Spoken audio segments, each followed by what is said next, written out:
So moved, Williams. All right, Williams move. DiNatale seconds. We don't have anyone online, so I can say all those in favor say aye. Aye. Any opposed? Perfect. Next is public comment. Do we have anyone in the audience who would like to comment on anything that isn't on the agenda? And if no one wants to show up in person, is there anyone online who wants to comment? Where has all the public comments gone? Next up are reports and updates. And I'm going to make an update just because as I was reviewing the agenda today or over the last few days, I noticed there's a little something for everyone.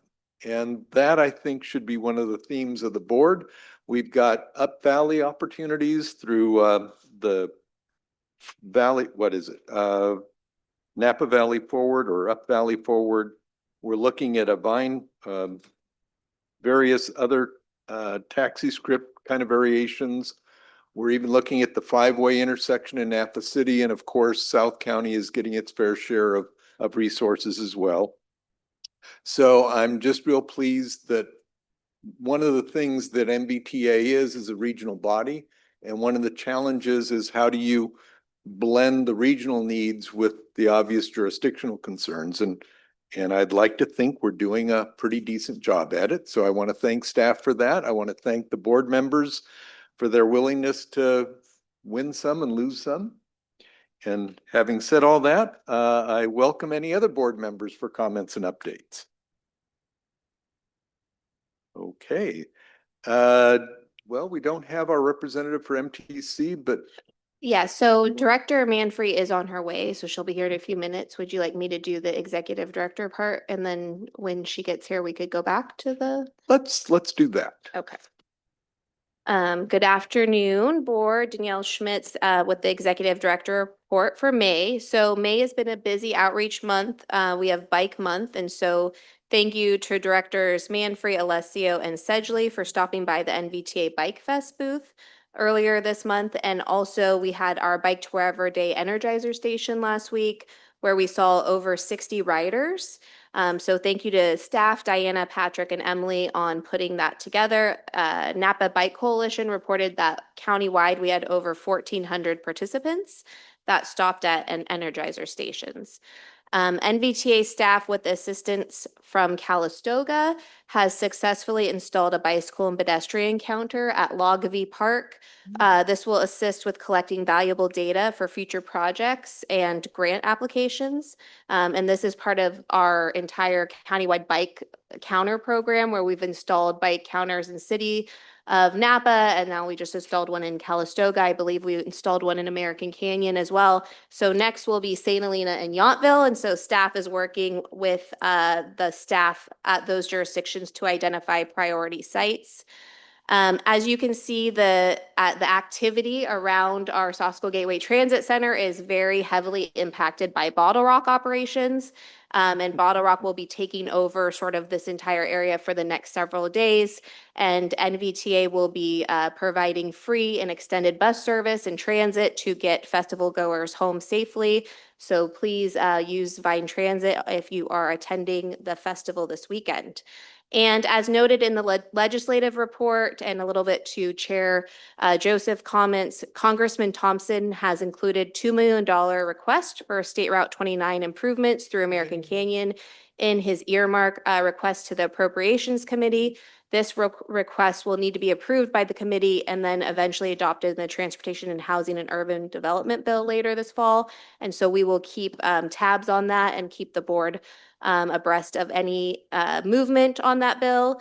NVTA is also submitting a Safe Streets for All grant for State Route 29 improvements through American Canyon for the multimodal Class 1 facilities along that corridor. We will be having a public workshop next Wednesday, May 27th at 5:30 p.m. at American Canyon City Hall. And that concludes my executive director report. I'd be happy to answer any questions. Perfect. Are there any questions? All right. So is Caltrans here for a report? Yes, good afternoon, board members. I'm Annie Miligi from Caltrans to report the active projects for Caltrans. As we have now currently 41 projects, two of them are moving in the project initiation phase. One of them is a pavement rehab and safety improvement in State Route 29, and the other is the Garnet Creek Branch Bridge. For the environmental phase, we have 5 projects, and out of the 5, there's update on one of them, which is the pavement preservation. This is a 15-mile project on State Route 128 from State Route 29 to Knoxville Road, and due to additional environmental study effort to address potential wetlands and tree survey that has been identified with a conflict with culvert replacement, and there is a shift of the completion of the environmental phase to April 2027. In the design development phase, we have currently 12 projects. 3 out of the 12 has completed the design. These are 3 storm damage permanent restoration projects. One of them is to replace failed erosion control in State Route 29, and the other in State Route 29 is an environmental mitigation project. For State Route 121, this is a project to repair asphalt concrete from Sosa Lane to 1.4 mile north of Vichy Avenue and to install new drainage. The fund requests to start construction has been submitted for the June CC meeting to commence construction of these 3 projects. Then they will move to the schedule of under the construction. For construction, we have 19 active projects. 6 of them has completed the main construction work, and currently they are in the plant establishment period in order to comply with CDFW and Regional Water Quality Control Board. For a pavement rehab project, which is in Napa 29, this is from Napa River Bridge to Sierra Avenue. This total construction capital cost of $20.3 million. Currently, the work is close to completion in order to replace concrete barrier at 7 locations and construct concrete barrier transition structures at 4 locations. Tentatively, the project will complete construction by end of October 2026. Finally, we have the informations related to the director order, which is the sinkhole culvert scour repair. The estimated completion date will be in June 2026, and currently the construction crews are completing the final striping and construction of the northbound concrete barrier as part of the ongoing roadway and culvert repair. By this, I conclude my report and happy to take any questions. Thank you. Thank you. Are there any questions from the board? All right. Thank you very much for your report, and we will see you next month. See you. Meanwhile, Director Manfrey is here, so if you would like to give us an MTC update, it would be great. Thank you. At the May 7th meeting, the San Francisco Bay Conservation and Development Commission approved the State Route 37 Tolle Creek Bridge replacement application, and this was a regulatory hurdle that now paves the way for the project to begin construction on the Tolle Creek Bridge, widening and lengthening to improve tidal connectivity, habitat connectivity, and increase road capacity, ease some of that traffic that backs up at 37 at Sears Point. And this is kind of the last phase of a long process of locating funding, because there was a huge cost overrun on this one, and that has been accomplished now, which is amazing. On May 5th, Representative Garamendi held a press conference on the State Route 37 corridor to introduce the Accelerating Demonstration Approaches for Protecting Transportation Assets Act, or ADAPT. It's a marker bill that would provide the funding and delivery framework needed to move large-scale resilience projects from planning to completion by authorizing $10 billion over 5 years to fund up to 10 nationally or regionally significant large-scale resilience demonstration projects that reduce the risk of catastrophic damage, prolonged closures, and repeated emergency repairs to critical surface transportation assets. I-580 westbound HOV lane extension is another project. Work has begun on a 6-month project to convert the far left lane of westbound I-580 to a high occupancy vehicle lane from just east of Piedmont Avenue undercrossing in Oakland to the start of the westbound carpool lane near the foot of the MacArthur Maze. So this is a regional thing for commuters in the East Bay. The 2.3-mile project partnership with Caltrans and the Alameda County Transportation Commission marks the Bay Area's first conversion of a general purpose lane to a carpool lane. This is a key element of the Bay Bridge Forward initiative to improve efficiency, reduce delays, and move more people across the bridge. And I will also note that at the last MTC committee meetings, which were last week on Wednesday, we received updates about readiness for vessel strikes on bridges, which is something that we get about once a year. So there we. Okay, thank you. Are there any questions? All right, then that moves us into presentations. Grant, how about some project updates?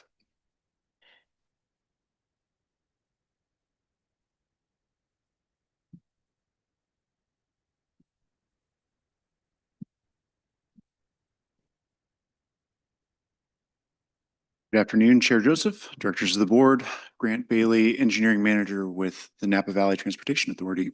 The item 9.1 NVTA project update. We go to the next slide. First project we'll talk about is the Napa Valley Ford Oakville Cross Road project. The objective of the project is to construct a roundabout. If we go back one slide, please. Thank you. Construct a roundabout at Oakville Cross Road and State Route 29 to improve multimodal safety and operations at the intersection. In September of 2024, we completed environmental clearance. Earlier in mid 2025, we kicked off the design phase and completed 65% plans that were circulated for review. Caltrans has reviewed and there are not significant comments, but we are working with them to resolve outstanding comments now. Earlier this year, we kicked off right-of-way coordination. We have begun engaging property owners, including the Napa Wine Company, Opus One, Oakville Grocery, and the Napa Grape Growers Foundation about potential impacts this project will bring to their properties. We have not started the appraisal and initial acquisition phase, but that'll be coming up here in the next 6 months or so. We're targeting completion of design later this year in the fall of 2026, with right-of-way clearance scheduled for spring of 2027 and funding dependent, looking to begin construction in the late fall of 2027 following the harvest season. This is a rendering on the screen here of what the roundabout would look like if you're standing kind of in the northbound lane looking north. In the background there is the Oakville Grocery. Next slide, please. So as I noted, construction is funding dependent. So Director Schmitz and I have been working hard to identify funding for this project, working with our partners. The overall construction cost is $13 million. The overall project cost is $13 million. About $4.5 million of that is to pre-construction phases, which are fully funded at this point, which leaves an outstanding $8.5 million to construct the project. NVTA is working with the county and reviewing other local funding opportunities to fund the project, as well as looking to the One Bay Area Grant Cycle 4 funding program at the state level to bring this project to full funding and construction, to construct it. On the right-hand side of the screen, you can see a plan view of the roundabout. You can see that the roundabout, the intersection will shift north and east, mostly to accommodate the southbound lane as we're kind of sandwiched between the Napa Wine Train right-of-way, which is much more challenging to move than just shifting the intersection. Next slide, please. Moving on to our second project, the State Route 29 American Canyon Corridor project. We've been talking a lot about this project and been making good progress on our environmental and engineering studies. We are currently actually right now going through a value analysis workshop. I had to duck out of that to give this presentation. We are evaluating various changes to our proposed design in ways that may reduce cost whilst still adding overall benefit to the project. The report for that effort will be available in about a month following the workshop itself. As Director Smith already mentioned, next Wednesday, we'll be hosting a public meeting at the City of American Canyon City Hall, where we'll be engaging the public, giving them an update on work that we've done over the last year since we had our first public workshop, and then also seeking feedback specifically around transit stop locations, mobility hub location, general feedback, as well as just ways that or things that we could do to maybe improve the corridor that we might not be seeing, but the folks that use it, drive it, walk it every day could benefit from. We're targeting completion of our traffic operations and analysis report in June. And that should give us the full picture on what the proposed improvements will do to traffic operations, as well as other multimodal movements through the corridor. Looking further out into our schedule, we're targeting completion of the environmental document and project approval. It does say 2026 there, but I think we've spilled over into 2027. Should have that environmental document certified in March of 2027. That'll allow us to kick off design, which will take about 18 months, which will happen also concurrently with right-of-way acquisition, which I'm happy to report is very little, less than a tenth of an acre that we're looking to acquire. And then again, funding dependent, we're looking to begin construction as early as 2029 on this project. If we go to the next slide, talk a little bit about our funding strategy, another project we've been working hard to find funding for, and our total construction cost is estimated at $55 million, and the upcoming phases of design and right-of-way are estimated at about $10 million. We've been approved for an earmark or congressionally directed spending. Now we just need to make it through the congressional approval. So fingers crossed on that. We're also looking to the OBEG 4 program to fund the design design phase. And then NVTA and the City of American Canyon will bring forward local funding to fund right-of-way, which is mostly around utility relocations. Utilities and land acquisition fall in the right-of-way phase, and the City of American Canyon has expressed interest in assisting with the utility relocation and undergrounding work that we are proposing. As far as construction goes,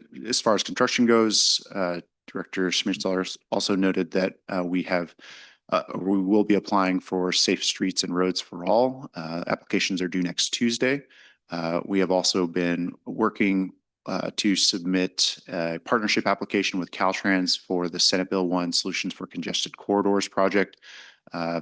Applications will be due in late November, and NVTA intends to submit a $30 million request for this project. And award announcements will come in June of 2027, about a little over a year from now.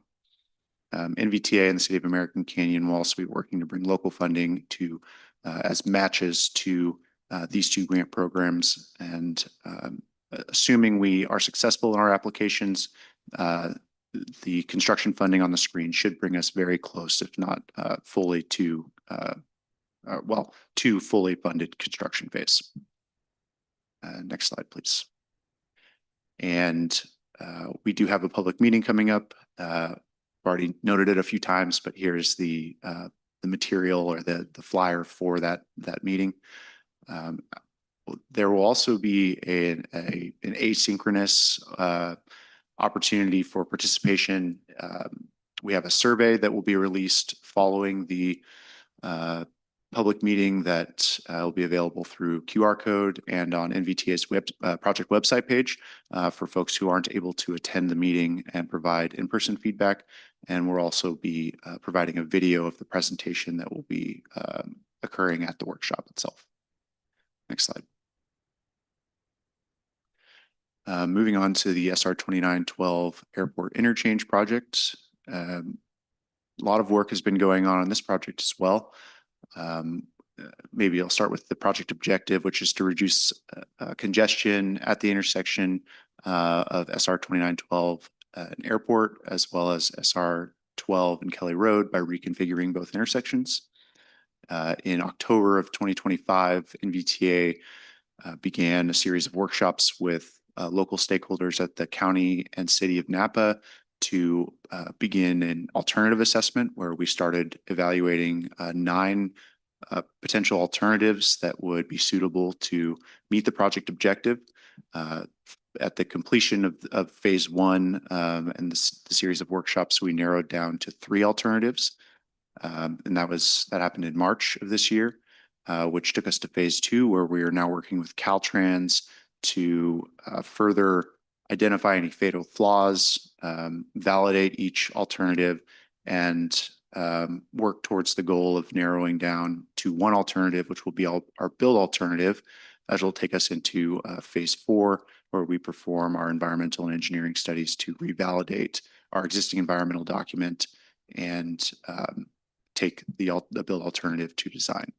I didn't mention phase 3, but that is also ongoing, which is our public engagement phase. Speaking of public engagement, we do have a public meeting scheduled for this project about a month from now on June 24th at the Hampton Inn Suites in Napa. Next slide, please. So I noted that we have screened down to 3 alternatives that we're working with Caltrans to further evaluate and screen down to a build alternative. I'm going to walk you through those alternatives now. Alternative 1 is a displaced left-hand turn. One of the objectives of the alternative analysis was to take into consideration both more standard configurations, but also innovative configurations. And a displaced left-hand turn is one of these innovative alternatives that we considered and has made its way to the top 3. I'll explain it. It is a bit complicated and non-conventional, but effectively we're taking through lanes and shifting them over in advance of the intersection, so we can have left-hand turn movements and through movements occur at the same time. So if you look at the top of the image, there's a new signal that will be installed. If you're headed southbound, which is the orange line, at that signal, you'll move over to the other side of the highway. And so you'll be running contra flow to northbound traffic between the northbound through traffic and the eastbound to northbound turn movement from 12 to 29. What this does is it effectively eliminates 2 signal phases, making the intersection more efficient and improves throughput of traffic volumes. Another advantage to this alternative is it's an at-grade solution, and so there's no significant structural work. We're effectively just widening the highway. We're not adding any through lanes, just reconfiguring it. And some considerations. This is, an unconventional and unfamiliar intersection type. There is no example of this in the state of California, and maybe only a few in the nation. So there would be a steep learning curve. Grant, if I can butt in, Vallejo is doing something. Are they doing something like this, or is it just another unusual configuration that isn't the same? It is similar, and that's a diverging diamond. And I won't go into the specifics of that one, but it is similar in that it takes traffic to the wrong side of the road, if you will, to eliminate conflict points and improve efficiency through the intersection. A little bit different configuration, but similar idea. This alternative provides less operational improvement than other alternatives, but I want to qualify that statement and say that any improvement here will be a vast improvement to existing conditions. We're talking a probably 4 to 5 minute improvement with this alternative, and up to 6 or 7 minutes with the other alternatives I'll be showing here in just a moment. And one other consideration too is we have a large traffic volume coming off of Saucil Junction entering from the roundabouts. They're in that right-hand lane. To make that left-hand turn, you have to move over several lanes just to get into that turn lane. We call that a left turn weave movement. This alternative does not eliminate that weave movement, and so it leads to some inefficiencies. One other major advantage to this project is it is our lowest cost project or alternative at 45 million. Next slide, please. Alternative 2 is an elevated connector ramp, very conventional, seen throughout the state and the nation. It addresses the heaviest turn movement from the southbound left to eastbound movement onto 12. It also maintains local access as one of the advantages. It's a familiar design, and this one does eliminate the merge weave conditions. One other advantage I didn't note here is that due to the proximity between this intersection and Sausal Junction just to the north, we have the opportunity to add a lane. It's called an auxiliary lane without inducing vehicle miles traveled. We're just under the threshold of 1 mile of additional lanes. And so we kind of get a free lane for vehicles that are moving from Sausal Junction headed eastbound to 12, and they don't have to make that weaving movement. Some considerations include right-of-way impacts. You can see in that bottom left corner, the southeast corner, bottom right corner, the southeast corner. This configuration will require some right-of-way acquisition to the unimproved areas there. And this graphic is very high level. There won't be quite as much or need for acquisition in that bottom left corner or in the upper left corner, but it's an exaggeration just for demonstration. Other considerations, our design speed doesn't quite meet the Caltrans requirements for the radius on on the ramp. And so what that means is we'd be seeking a design exception. We do think that it is one that could potentially be granted, but it is a consideration. And then probably the biggest consideration is the profile and visual impact. This is an elevated structure.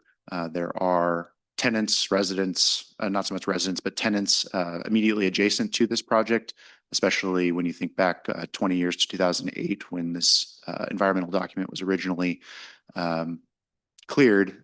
The area was much less developed at the time. This project comes in at the middle ground for our construction costs of 77 million.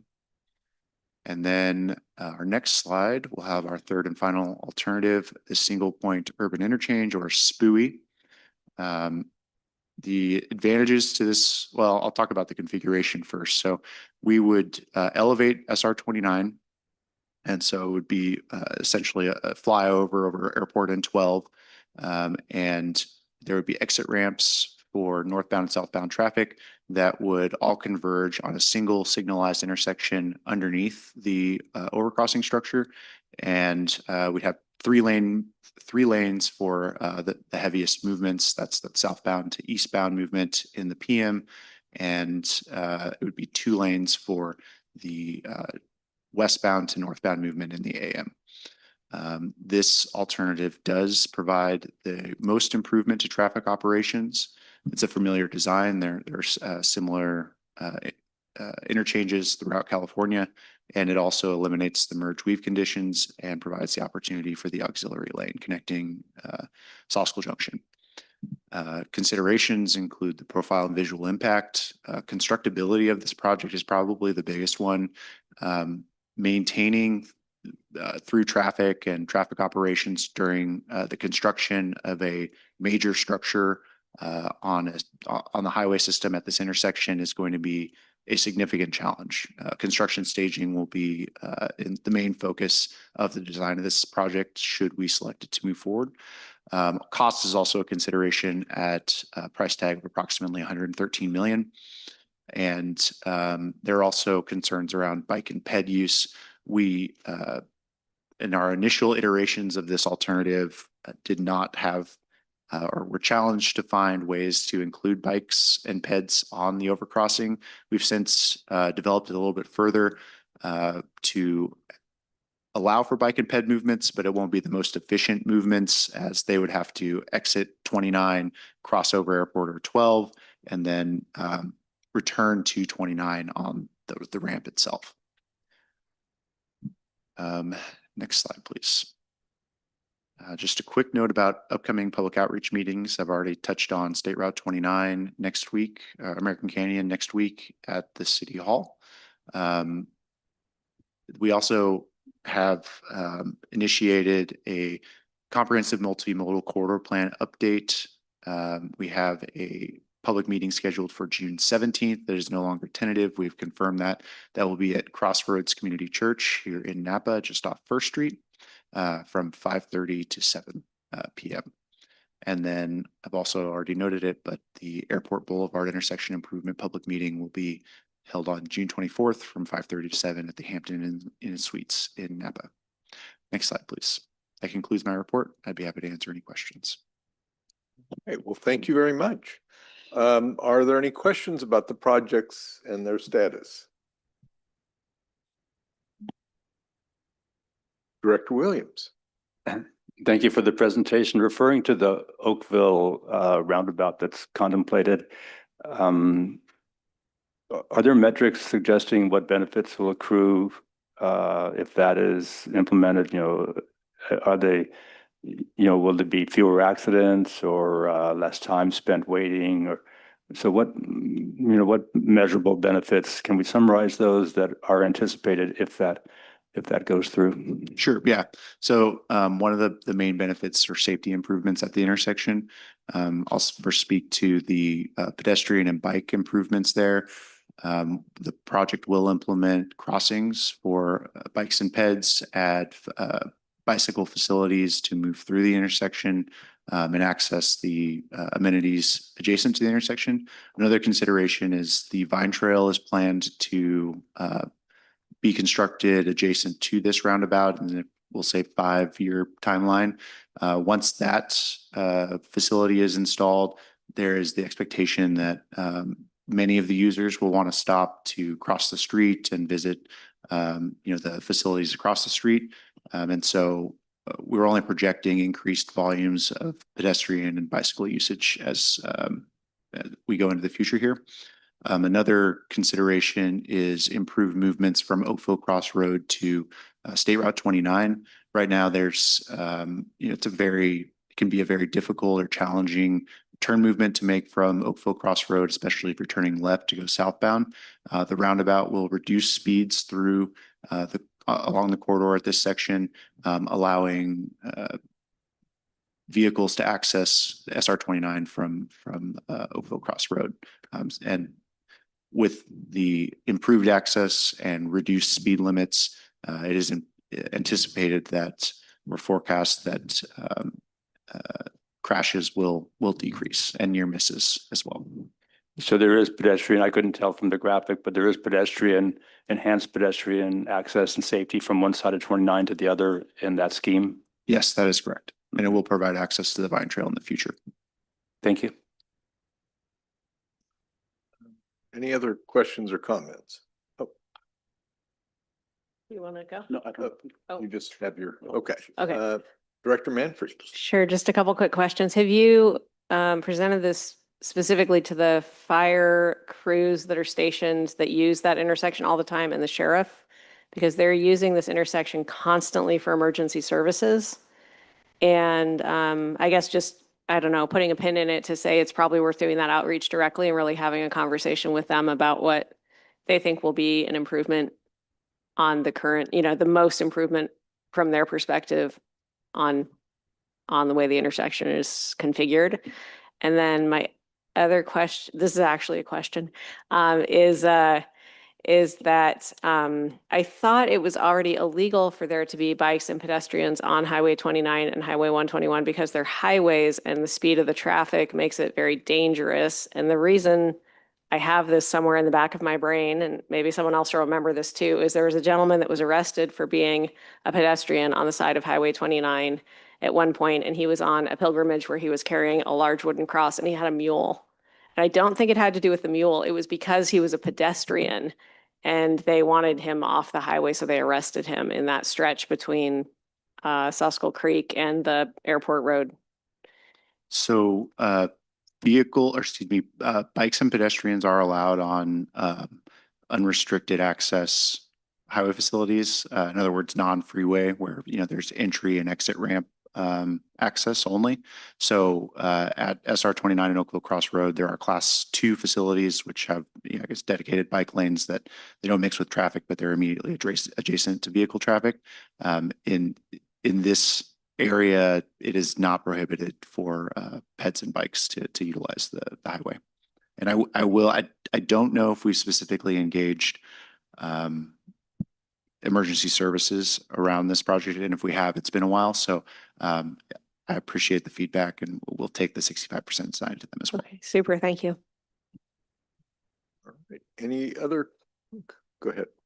Revise. For the 2912 project, the alternatives, can you, maybe I missed it, but is there a timeline where, that decision will be made? Yes, I actually don't think I said that. But we are targeting selecting a build alternative by August of this year. We're working with Caltrans functional units, design, right-of-way, environmental, the whole gamut to evaluate these alternatives and make a selection on the most suitable alternative. And from there, we will further develop our engineering and environmental studies to revalidate that alternative and clear it by the end of 2027 with environmental clearance, and that'll take us into design in 2028. Thank you. And I think if my memory serves me right, there was a different plan that had some runabouts maybe a while ago that was basically cut out. Can you just briefly remind me what happened there and why we're not looking at that anymore? Of course. So what you're referring to is NVTA's 2020 Comprehensive Multimodal Corridor Plan, what we're actually updating right now. And that plan evaluated SR 29 between South Napa County line and Amola Avenue. So we looked at various locations, including the Airport Boulevard project, evaluated potential solutions that would alleviate congestion, other safety issues, and operational issues at each potential project location. At the time, we had a lot of success with the dual roundabout at Sosco Junction, and we thought it may be a suitable alternative for the airport project. We did consider that alternative in our high-level screening of the 9 alternatives. When we went to kind of take a look at it from a traffic operations standpoint, that type of intersection addresses a different turn movement or congestion issue, or one that's suitable for Sosco Junction, but not necessarily suitable for airport. And that's the reason why we screened it out. But you are correct, it was identified in a previous plan. Mm-hmm. Great. If there are no other board comments, is there anyone from the public who wants to comment on anything? Hearing none. Bless you. Grant, thank you for your report and your update. And it is exciting to see things moving. So next, we have 2 consent items, and I will entertain a motion to accept the consent calendar. So moved. It was a tie, but I'm gonna. I'll second. So, okay, Eisenberg gets the motion and Narvaez gets the second. All those in favor say aye. Any opposed? All right.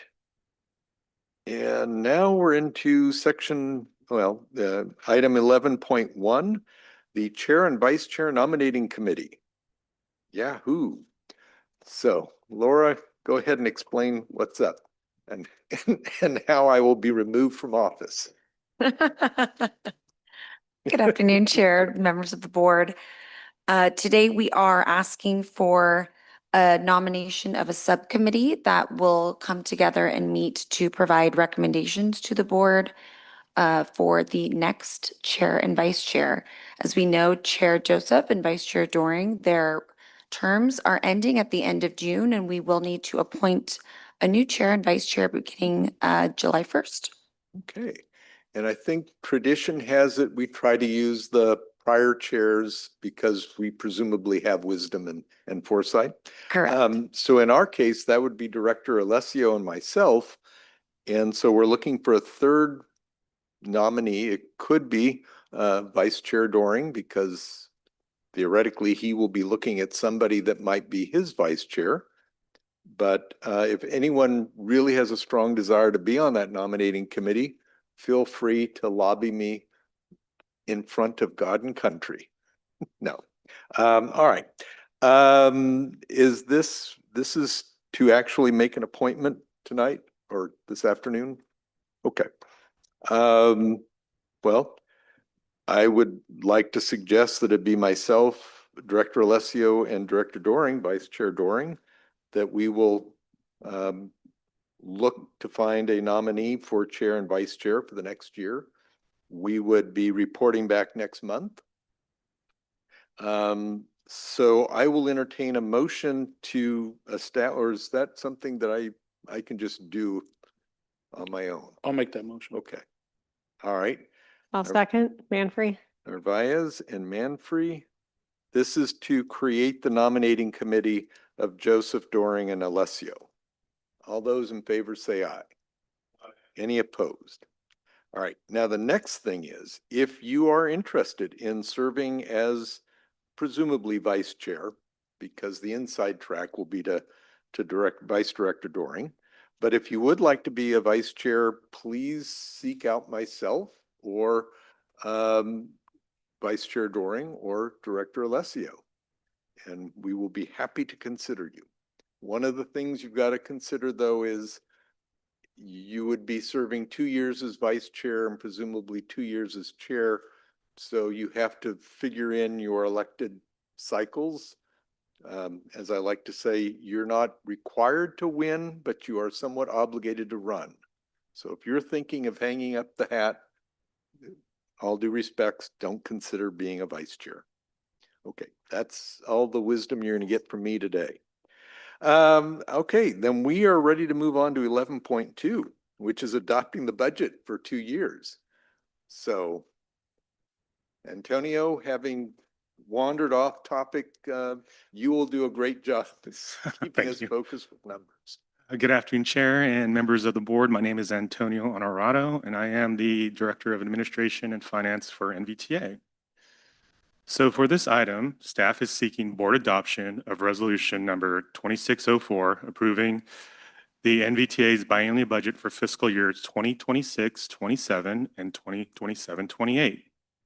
The proposed consolidated budget totals $58,724,600 for fiscal year 27, the first year of the budget, and $48,218,300 million, which also includes, for fiscal year 28. The biannual budget includes approximately includes $38.7 million for CMA activities, $45.7 million for transit operations, $21 million for transit capital investments, and $1.4 million for transportation for Clean Air Fund and the Debt Service Fund. So just to give a reminder of how we got to this point, staff began the biennial budget process cycle in January. We had an ad hoc budgetary committee, which met on March 9th, which included the chair, vice chair, and Director Narvaez. On April 15th, there was a public hearing on the first reading of the budget, which staff provided a summarized overview of the budgets and some of the drivers that were used to develop the budgets.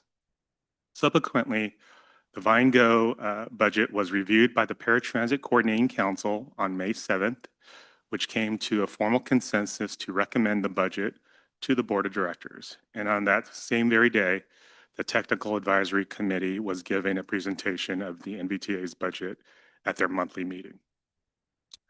So since the preliminary budget presentation in April, we made 2 modifications that were added for a total increase of $763,000 for the first year of the 2-year budget cycle. Staff added a transit capital funding in the amount of $675,000 for the Burnell Street Sidewalk Safe Routes to School Transit Rehabilitation Project, largely supported through grant funding. And secondly, there was an addition of $88,000 for a term-limited project delivery director position to assist with the oversight and acceleration of not only major capital projects, but also highway projects, as our engineer Grant has spoken about just a minute ago, our State Route 29 and 12 at Airport Boulevard, American Canyon Corridor improvements, and State Route 29 Up Valley, which is referred to as Napa Forward. So no additional feedback was given since the April presentation. You have a colored copy of the attachments of the consolidated budgets and all the detail that supports the budgets itself for the 2 years and also a 2-year outlook. So in conclusion, staff recommends adoption of Resolution 2604, approving the fiscal year 27 and 28 biennial budgets and appropriation limits as presented to the board. With that, I can answer any questions you may have. Okay, thank you. Are there any questions from the board? Okay, and I'll just note the extra add-on for the part-time Caltrans person could be very handy.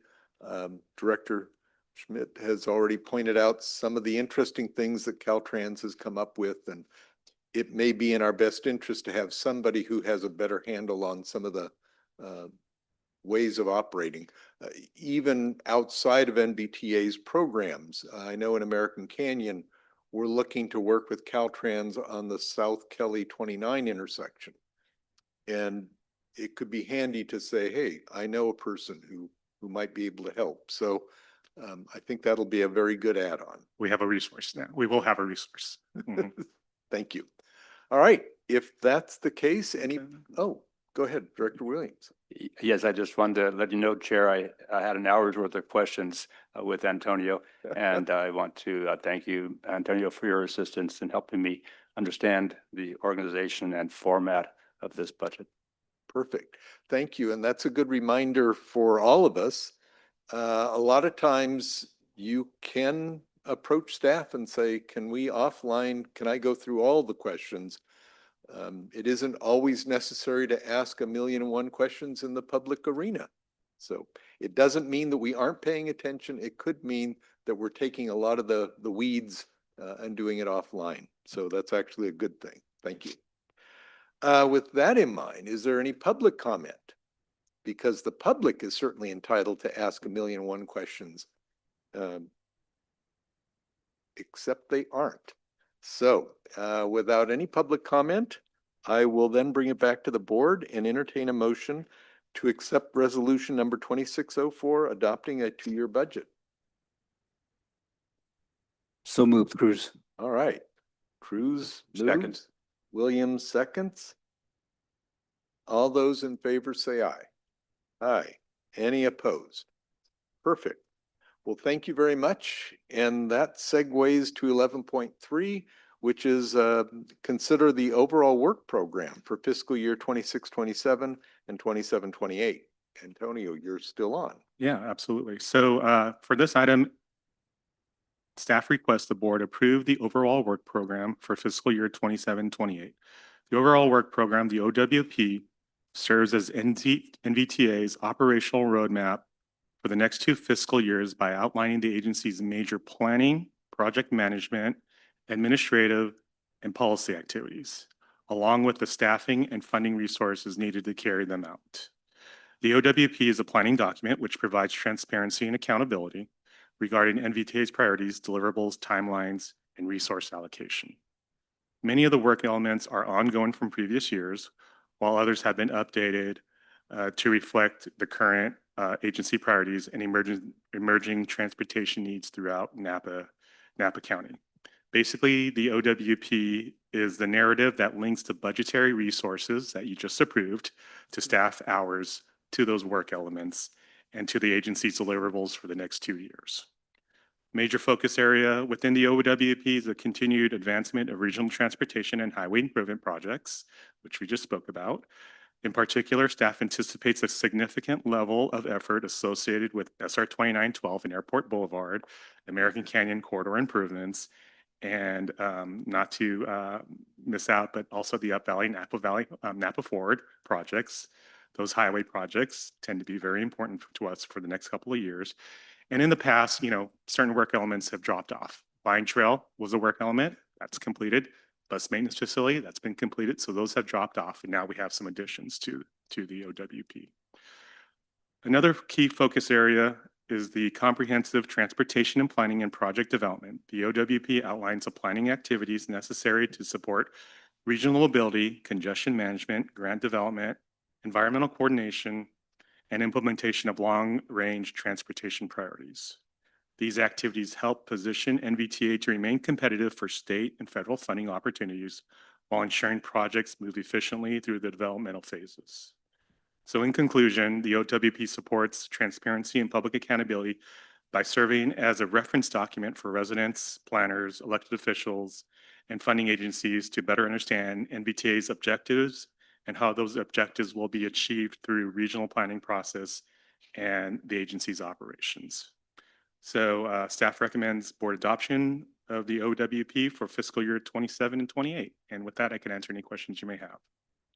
Okay, thank you very much. I went through the format. I appreciated the fact that you kind of convert all these dollars into basically staff resources. So it's still numbers, but it's the kind of thing that former budget types really enjoy. So yeah, and just to that, the question came up, can we convert one for one the budget to these work elements? And that's hard to do because we have certain expenses that can be overseen by several different work elements. So a better marker is availability of staff resources to those work elements. So the OWP kind of tells you where your staff is. The 2-year budget tells you where your dollars are. Blend the two and you've got a good idea of what's happening.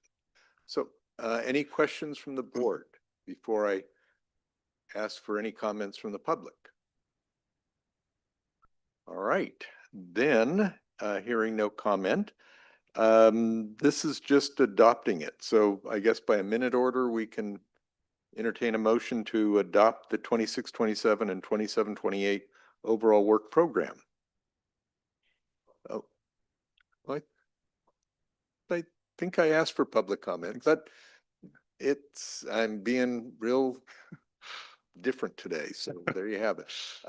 Yes, I think, yeah, there's no public comment. Nobody cares about the overall work program, but it is important. Except for us, we care. We care. All right. Staff. Staff cares, and you're the ones who are actually implementing it. And so with that in mind, I will again ask for a motion to adopt the 26-27, 27-28 overall work program, allowing for minor modifications as approved by the executive director. So moved because I care. This is a subtle approach on my point for anyone to say, good Lord, I'm sure I can do better than that guy. I want to apply. I second Narvaez. Narvaez, thank you. All those in favor of saying aye and making this meeting end sooner? Aye. Any opposed? All right. Just because I appear flippant doesn't mean I'm not taking it seriously. Because thank you very much. And now we turn to the NVTA Unified Call for Project Cycle 1. Good afternoon, Chair Joseph, members of the board, Diana Meehan, Planning and Programming Manager, here to present item number 11.4. This is our first unified call for projects, Cycle 1 we're calling it. And as you know, as a county transportation agency, NVTA administers numerous funding programs that support a variety of different transportation projects, such as the highway projects you heard Grant talk about earlier, all the way down to local, smaller bike and pedestrian projects. In the past, we've opened up calls for projects as these various funding sources become available throughout the course of the year, which can sometimes be a challenge to staff and our jurisdiction partners. So this time around, in alignment with the OBAG 4 cycle, which comes around once every 4 years, we decided to put together what we're calling a unified call for projects, where we're bundling together multiple different programs under one call. So that's what we'll be asking you to do today, is to open up that call for these variety of funding sources. We created an intake form, and you can see that in your attachment, number 1 in your packet. This is to help each of the jurisdiction project sponsors or applicants have an understanding of the different types of criteria required under each of those particular funding sources, and they'll be required to fill those out and get those back to us. Each applicant can apply to more than one funding source if they so choose. They just have to fill out an intake form for each particular project they're applying for. Some of the funding programs will require supplemental applications, but we're not asking staff to do that until we take them through the screening criteria and start to make our project selection, at which time they'll be asked to fill out any required supplemental application forms for whatever source they're asking for. Table 1 in your packet describes the variety of different funding programs that we're talking about. Of course, OBAG 4, which is the one I mentioned, comes around once every 4 years. One thing in particular to note about OBAG 4 is there is a requirement that 50% of the funding under OBAG 4 be spent in a priority development area. There are 2 in Napa County. That's the city of American Canyon and also the city of Napa. There's a newer program called CARE, which is Community Action Resource and Empowerment Program. There are 2 pots of funding, one which is for, and these funds are designed to help promote or support projects and programs that are in our community-based transportation plan. So the first bucket there is to help bring those projects towards construction, and then the second bucket would be to advance them through construction. Transportation Fund for Clean Air, which I think you've heard about before, and Tony just mentioned in his budget. There's a new, these are programs that come through the, funding comes through the Air District. These are vehicle license fees, and there has to be a clean air nexus to your project. You have to meet cost effectiveness requirements under this program. Something new under this program is that we're getting an extra $1 million in the program directed towards bikeways. That TFCA program used to be split into 2, or it is split into 2, where 60% of the funds generated go to the region, meaning the Air District, and then 40% are returned to source to each of the county transportation agencies. So under that 40% program, we see about $260,000 annually. It's not a lot of funding, but it does pay for, electric vehicle charging, things like that. They used to have the Bikeways program on the regional side, but they haven't had a call for probably in excess of 6 or 7 years. So the CTAs asked about that. And they said, what if we give you all $1 million directly and let you manage it for your bikeways? We said, okay. So that's a new development this year that I want you to be aware of and your staff to be aware of. And then lastly is the local partnership program formula funds. These come to us in 2-year cycles. There's 3 cycles that'll be under this call. The thing to note about that particular program is it does require a 1-to-1 match. If you ask for $1 million, you have to have $1 million to match. So that's important to keep in mind. The timeline for this is that the TAC made their recommendation to ask you to open the call for projects on May 7th. We hope you'll do that today. Between now and the time that the intake forms are due, which is June 19th, staff will be providing office hours for for the jurisdictions or applicants to give us a call, walk through any of the funding programs or criteria between now and then. We'll come back to all of our committees through the course of July and then back to the board later in October for the final recommendations to meet the deadline, which is the end of October for CARE, TFCA, and OBAG 4. And then the LPP submission deadline is later in December. I'm happy to answer any questions that you have about the unified call. Well, I just want to comment and compliment the idea of consolidating all of this as a kind of a one-stop shop arrangement makes sense. I hope the TAC members all gave you positive feedback towards it.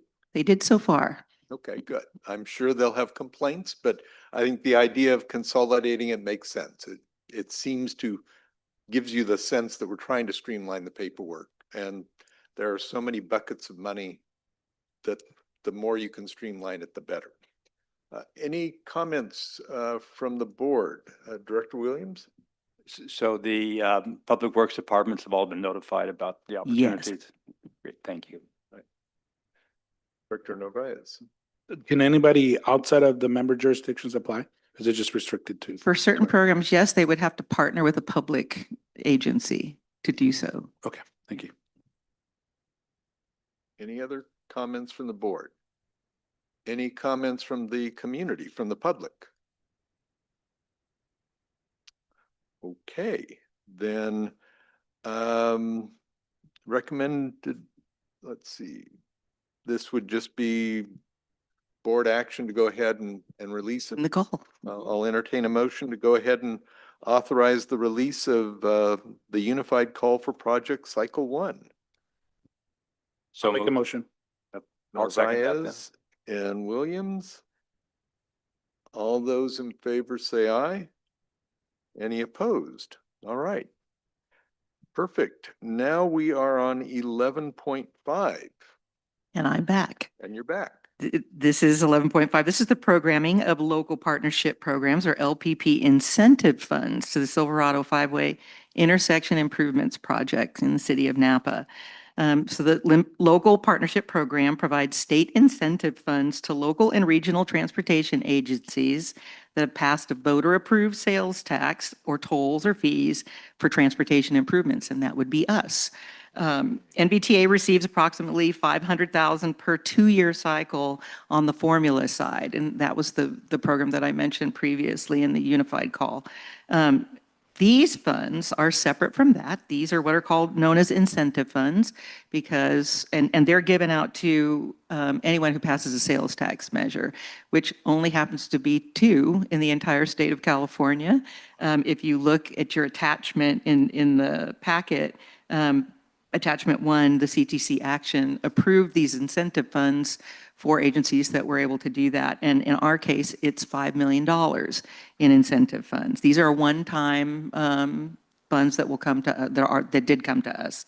Back in 2018, when Measure T rolled out initially, the NVT board adopted a policy prioritizing LPP funds for highway projects that have state or federal funding to help fill shortfalls on regionally significant projects like this one on state highway systems, and the board action is also in your attachment, and that's number 2 in your packet. NVTA has been a funding partner with the city of Napa over the course of the development of the Five-Way Intersection Improvement Project. This project has a $2 million shortfall to complete the right-of-way phase. These LPP incentive funds would cover that shortfall.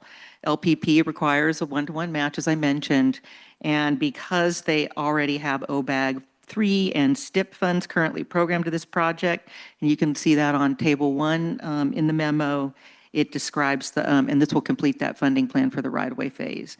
In order for the city to enter into a cooperative agreement with Caltrans, which they'll need to do for the right-of-way phase, the phase has to be fully funded. So this closes the gap and allows them to enter into that phase.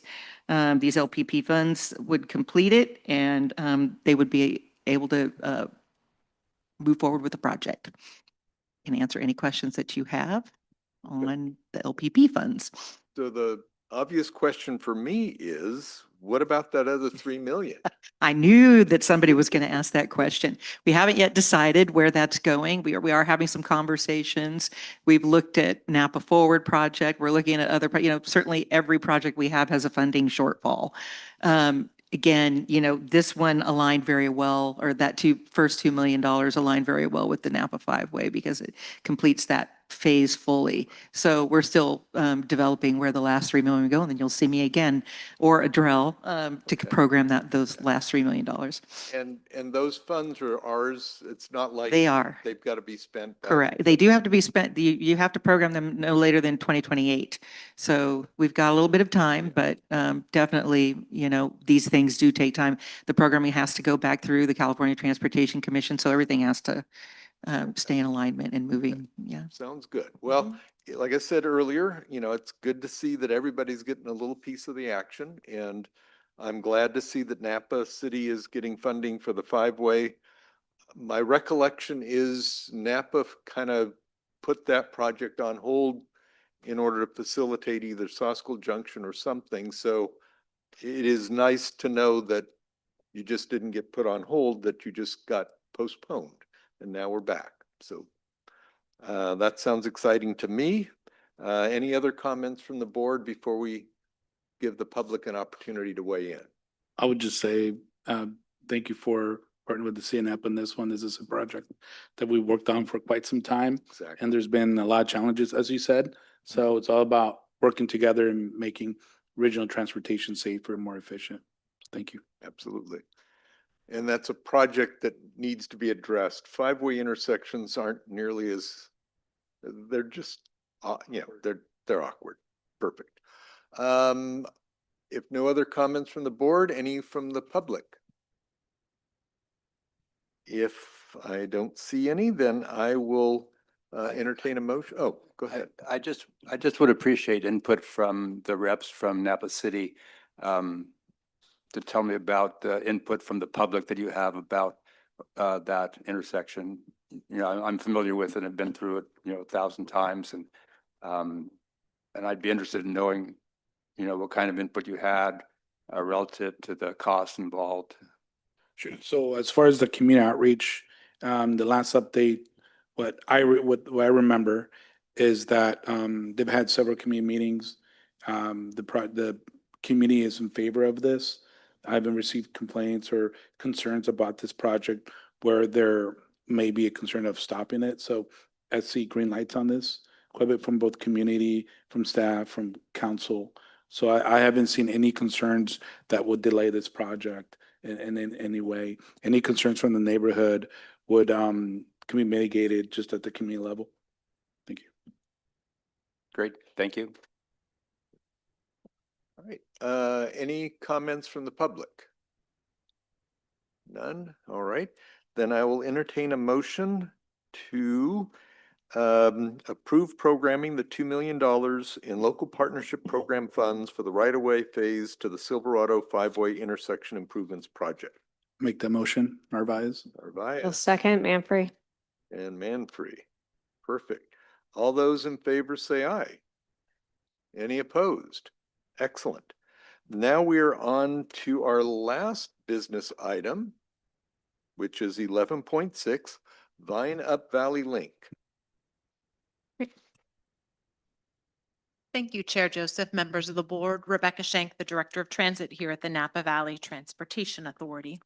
And I'll be introducing a potential new program today, and the action before the board is to basically receive the report and then potentially approve the proposed guidelines, the new Up Valley Link program. So moving on to that next slide here, we have just a little outline of what we're going to go over today. So we're going to talk about the accessible transportation needs assessment, which was a something adopted by the board and about 2 years ago, and how that fits and led to the development of this program. We're going to be talking about the idea for this program, and then we'll go into the guidelines overview and the guidelines specifications. So on the next slide, we call it the ATNA often for short, but it is the Accessible Transportation Needs Assessment. And we studied basically how we could improve the transportation for seniors and those with disabilities throughout Napa County. So there were 6 goals from the ATNA that came out of that when it was adopted by the board. I'm going to focus on 2 of them today, numbers 2 and number 3. 2 was to expand non-NVTA transportation options to increase service availability. And 3 was to improve access to medical facilities in neighboring counties. And so kind of with that in mind, we have this idea for the program I'm going to present to you today. So moving ahead, on the next slide, there's the program idea and kind of what it is. On the next slide, you'll see we're calling it the Vine Up Valley Link program. And think of it, it's really modeled after the long-term success that we've had with the taxi script program in the city of Napa. And you might need, yep, there we go.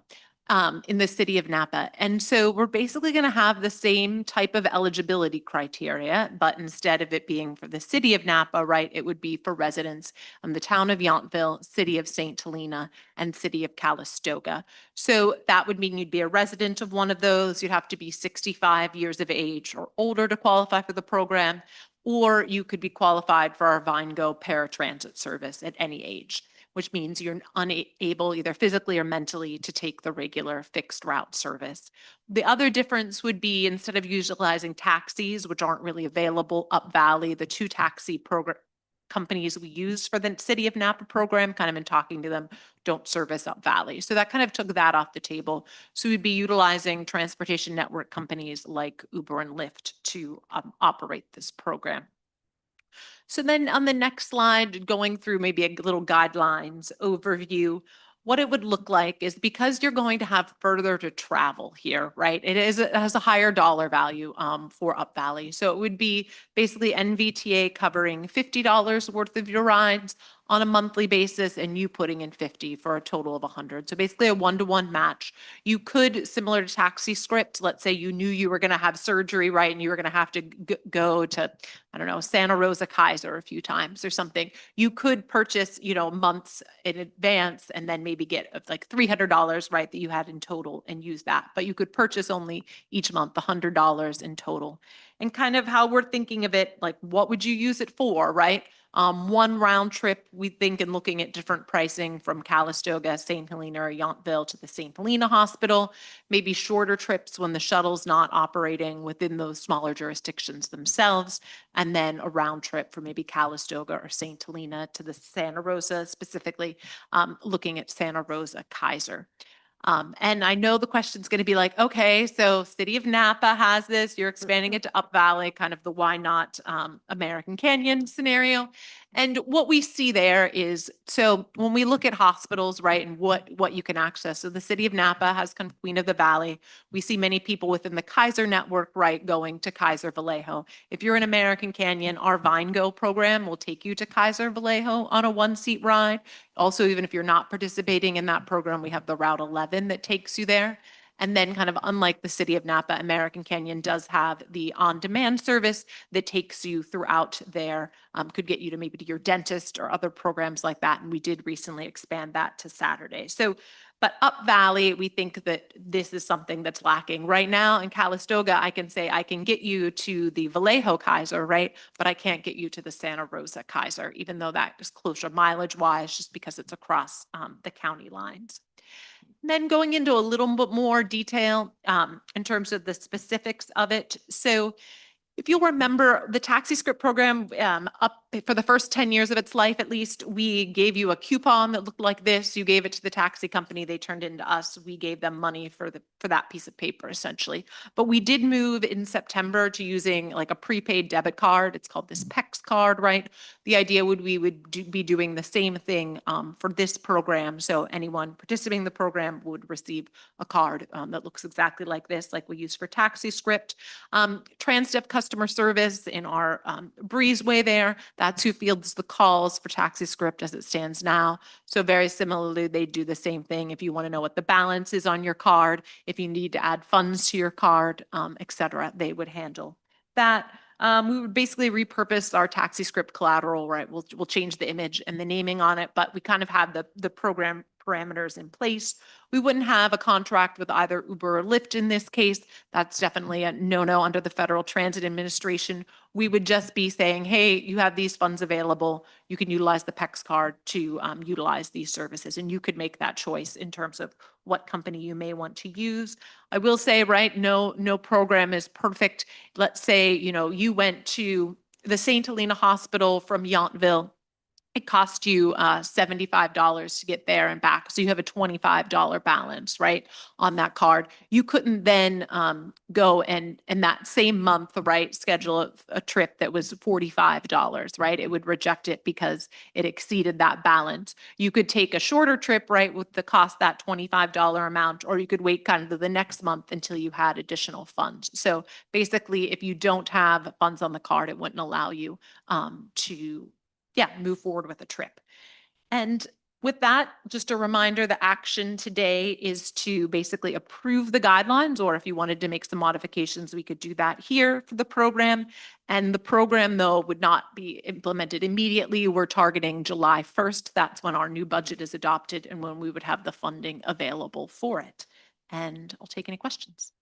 Okay. One quick question on when you were talking about you can only put so much on the card.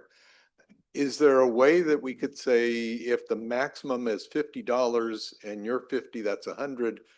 I use up 75 in your example. If I wanted to say I want to add $50 and I know I'm not getting anything, but at least my card has got more. Yeah, we could potentially, you could utilize that, but right, there's no matching funds from us and you'd have to put it on the card prior to making your appointment, I guess, for it. Yes. Yeah, and then it's Mhm. almost virtually like a credit card Right. benefit. It just has a maximum amount. So like, if you got a prepaid debit card, right, and you go to the gas station, you swipe it, and let's say it was for $25, right? When you get close to the 25, it starts going slowly because it knows you can't, go over that amount. So same concept. Perfect. All right. Sounds like a great program. Questions from the board? That's a lot. I'm going to start at this end. Director Okay. Manfrey and Sure. Loretta.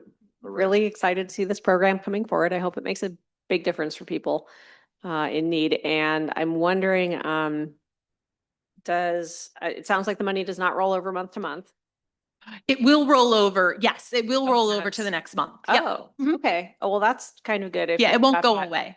If it's got that low ceiling initially, but it might get higher if you're not using it every single month, right? Exactly. Okay, that's great. And then, or like, what's the intention for how to track this and how to report on it and see how useful it is and who it's most useful to? Yeah, so with the PEX card, we can see basically each time they make a transaction. So we can report on things like number of trips taken. What I don't know though, essentially is, I'm not going to know exactly where they go. I know that their trip would either start or originate in one of those, but I don't know where their like end destination Sure. is. But I will be able to tell you who utilized the program, how many from each of the jurisdictions, how many trips they took, what their average trip costs were, et cetera. And we can kind of report on that at the same time as taxi script. We've seen people kind of move from the debit card, except all but one, but I'm working on her, on the taxi script side of things. So it does seem like something that seniors can manage. Right, and this is like mainly for Lyft and Uber and rideshare type applications, right? Exactly. Has MVTA ever looked at doing, there was a pilot called Mio Car in the Central Valley. It was like a car rental, but it worked a lot like this works, where it did not cost money. And if you qualified as low income, there would be a car made available through that program. Yeah. Just maybe something to Yeah, consider. I'll take a look at it. I'm You know. not familiar with that Yeah, one in it was particular. apparently very successful. The people who used it loved it. I think they piloted it in, I want to say Stockton or Lodi or something, like Southern Central Valley, like farm worker communities. Yeah. And it was much beloved. So just an idea. Okay, thanks. Great. No, always looking for ideas. Director Eisenberg. Hi, I think it does sound like a great program. I was just wondering what kind of outreach we'll be doing for the eligible communities. Sure. I think we'll start with some of the places that we normally go. We're often at Clinical Lay, we're at Rionda House, we're at the Up Valley Family Center. I think we're all going to this Calistoga Senior Fair coming up here in June. So I think that would be a good time to start getting the applications out. We do have a press release that if this passes today, we'd be prepared to send out like, hey, this program is coming. And then there'd be a second wave when, hey, this application is now available. But if you have other ideas of other organizations we should meet with, we'd be happy to do that. I would also target the mobile home parks. Good call.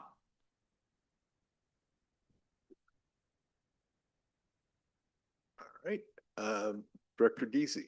Yeah, great. Well, thank you for this exciting program, and that answered some of the questions. I know I think there's a limited amount of money going to it, and I make sort of a first come, first serve basis. So how will that play out? Yeah. So we, in talking to legal counsel, we had to put first come, first serve. But we believe that we have, based upon, you can basically take the population of the city of Napa, how many seniors are, and then how many are utilizing taxi script. So kind of based on a similar ratios, we have about $50,000 for next fiscal year and then for the following fiscal year to operate this program. And so we think we're in a position to fund anyone who would request something. It basically breaks down to, roughly 86 seniors would have to go every month and utilize like the full amount in order for us to exceed that. And if that did, maybe we do some, fluctuation within our budget and visit it next year, but we're going to try to meet the need. And I'm not going to be back with you next month saying I need more funding. Director Williams. Yeah, I like what you're describing very well. I think it's going to be great for those folks up valleys. And so the service will be available 24 hours, every day of the week. Yeah, I mean, whenever there'd be an Uber or Lyft available, we met with both companies and kind of saw where they were going. They are regularly going up to St. Helena Hospital. I can't promise you like 2 a.m. on Sundays. You don't have exactly the time, but it seemed like the normal times. And they were regularly having people schedule their Uber or Lyft ride to like get up to the hospital early for like their 7 or 8 a.m. appointment. So that seems reasonable as well.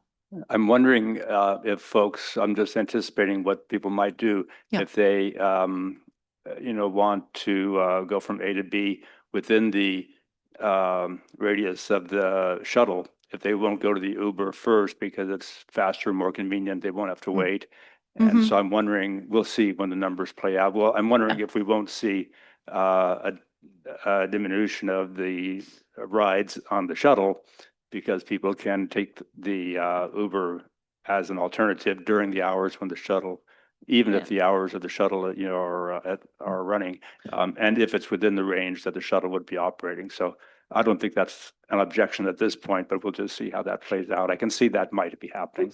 Yeah, but I mean, we are giving them a limited budget, right? So it's like, we're not saying you could take Uber and Lyft anytime. It's like, they're gonna make that decision as individuals and having free will of, oh, the smarter thing would be to save my PEX card budget for the trip that's gonna go longer outside of the shuttle limits. Cause every shuttle, Calistoga shuttle, St. Helena shuttle, Yountville B, they have a geo-fenced area that they have to remain in. So it would not make a lot of sense for them to do that. And if they said, oh, I spent all my money in St. Helena just taking Ubers and Lyfts, well, it'd say, well, you have to wait till next month to get an additional $50 on your PEX card, and then maybe they'll make a better decision. As Rebecca said, we think that this program is going to work really well at Valley, and we're very excited about rolling it out. So Yeah, I look forward to it too, that consideration notwithstanding. I sure think it's worth trying. Yeah, I think hopefully similar to the city of Napa, that it kind of works for a complement. Whenever I talk to people, they'll often say, like, say they live along the Route C and they're like, oh, but on Sunday I want to do this. So they use the taxi script to do this, like they do all these little different things trying to like make it all work within their budget. Yeah, it makes sense that people will learn one way or the other that you have to manage your budget, and this is a great program. It at least kind of gives you a little more capacity. Director Narvaez. Thank you. It's a great program. My question is there any other agencies are providing service? I know there's some that we have. I know Deborah Smith's not here today, but Molly Angels, is this competing, supplementing? Is this filling a need that maybe some of those is not providing? Just kind of want to get an idea with those current services. I mean, I think Molly's Angels is always looking for additional drivers because they have more trips, right, than they can possibly manage. So I still think that there will be people who it's like, okay, we want the Molly's Angels option. We like going with someone that we know, right? We might have the same consistent driver, for example, that works there. And so I think the demand is great enough that we will still have plenty of VineGo trips. There will still be Molly's Angels trips. We did present this to our paratransit coordinating council and have talked it through with Deborah before we brought it to you here today. And she was supportive and didn't necessarily see of it. It was more like, okay, we just need more trips for seniors. All right. Any other comments from the board? Then I'll open it up to the public if there's any comments. Well, then, if that's the case, and I do think it's a great idea, so I'll entertain a motion to approve the proposed guidelines for the new Vine Up Valley Link program. So moved. All right. Second. Moved. Eisenberg second. All those in favor say aye. Any opposed? Perfect. Well, thank you very much for that program. And I will point out that we are way ahead of schedule despite all my off-target comments. So there, maybe being goofy is a good thing in terms of time management. At any rate, future agenda items. Any future agenda items from the board? Okay, then I believe we have one last item, which is a closed session. And Osmond, I will let you do whatever Yeah, the noted. board's now entering a closed session conference with legal counsel, existing litigation pursuant to Government Code Section 54956.9. Government claim received on April 13th from Monica Lynn Harris. Just want to confirm there's no public comment on this item before the board goes into closed session.